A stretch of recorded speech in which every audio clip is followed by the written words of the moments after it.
ఇప్పుడు నడుస్తున్నదంతా పోటీ ప్రపంచమే. చదువులైనా ఆటలల్లనైనా ఆఖరికి రాజకీయాలల్లనైనా గట్టి పోటీ ఉన్నది. అంతెందుకు పక్కకే ఉన్న రాష్ట్రాల నడుమ అభివృద్ధి మీద కూడా పోటీ నడుస్తున్నది. ఎందుకంటే సర్కారోళ్ళు చక్కగా పనిచేయకపోతే పక్క రాష్ట్రం చూడుర్రి ఎట్లా ఎలిగిపోతుందో అని అంటారు ఏగస్ పార్టీ వాళ్ళు. అందుకే కావచ్చు మన రెండు రాష్ట్రాల సర్కారోళ్ళు గట్టినే తిప్పల పడుతుర్రు. ఇక చూడుర్రి పెట్టుబడుల కోసం బయటి దేశం పోయిన లీడర్లు మీటింగ్లు మంచిగానే పెట్టిర్రు.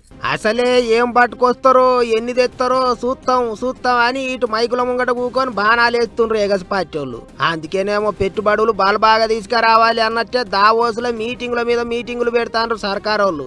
ఏపీ సీఎం చంద్రబాబు సారు, ఇంకో దిక్కు ఐటీ మంత్రి లోకేష్ సారు, అటు సీఎం రేవంత్ సారు, ఐటీ మంత్రి శ్రీధర్ బాబు సారు. రెండు రాష్ట్రాల లీడర్లు కంపెనీల ఓనర్లతో కూకొని మాట ముచ్చట్లు చేస్తుండ్రు. ఏపీల లాజిస్టిక్ పార్కు, ఫుడ్ ప్రాసెసింగ్ యూనిట్లు పెట్టేందుకు యూఏఈతోని ఒప్పందం కుదిరిందట. అక్కడ ఆర్థిక మంత్రితోని సీఎం బాబు సార్ మాట్లాడి ఒప్పించిండు. ఒక్క యూఏఈ నుంచే 40 కంపెనీలు ఏపీలో పెట్టుబడులు పెడతామని చెప్పినాయట. ఇక అది అట్లుంటే ఏపీలో ఎగస్ పార్టీ వాళ్ళ ముచ్చట్లు చూడండి ఎట్లున్నాయో. నిన్న దావోస్ వేదికగా రాష్ట్ర ముఖ్యమంత్రి గారు, వారి కొడుకు, వారి సహచార మంత్రులు వీరందరూ కూడా మాట్లాడినటువంటి మాటలన్నీ కూడా చూసాం. మీరు కూడా రాష్ట్ర ప్రజలందరూ కూడా చూశారు. వారు మాట్లాడుతూ చంద్రబాబు నాయుడు గారి తాలూకా బ్రాండ్ ఇమేజ్ తో ఈ వేదిక మీదకి వచ్చాం, ఆయన తాలూకా బ్రాండ్ ఇమేజ్ తో ఈ సమావేశంలో పాల్గొంటున్నాం అని చెప్పి వారు చెప్పినట్టుగా చూసాం. కానీ నాకు అనిపించింది ఏంటంటే, నాకే కాదు ప్రజలకు కూడా అనిపించింది ఏంటంటే, బ్రాండ్ ఇమేజ్ తో వెళ్ళినట్టుగా కనబడలా, తెలుగుదేశం పార్టీ తాలూకా బ్రాండ్ మేళంతో వెళ్ళినట్టుగా కనబడింది. ఇక IT, pharma, green energy, electronics కంపెనీల ఓనర్లతో ముచ్చట్లాడి తెలంగాణలో పెట్టుబడులు పెట్టియనికే గట్టిగానే తిప్పల పడుతున్నారట సర్కారోళ్ళు. ముచ్చట్లు జోరుగా నడుస్తున్నాయట.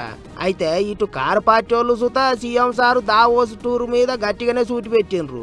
ఐడెంటిటీ క్రైసిస్ లో ఉన్నాడు. ఆఖరికి ఏదో హార్వర్డ్ వైజ్ చదువుకుంటాడట. మరి చదువుకొని వచ్చి ఏం చెప్తారో తెలియదు నాకు. కానీ ఇప్పుడు హార్వర్డ్ వైజ్ చదువుకున్న కన్నా మరి లాగుల తొండలు, లేకపోతే అదేంటి మెడల పేగులు ఇవన్నీ బంద్ అయితే అని ఆశిస్తున్నాం. గుడ్లు వీకుడు ఇవన్నీ బంద్ అయితే మంచిది. ఆడపోయినాక కూడా మరి ఇప్పుడు ఇంగ్లీష్ వచ్చిన వాళ్ళని తిడతాడు. నాకు ఒకటి తెలియక అడుగుతా, ఇంగ్లీష్ వస్తే ఆయనకి ఏం బాధనో నాకు తెలియదు. కానీ చిన్నపిల్లలు కూడా రేపు అందరు బడులలో, గవర్నమెంట్ బడులలో కూడా మా అక్క నేతృత్వంలో మొత్తం ఇంగ్లీష్ పాఠశాలలు పెట్టినాం. అందరు ఇంగ్లీష్ నేర్చుకుంటాడు. మరి ఈయన హార్వర్డ్ పోతాడు.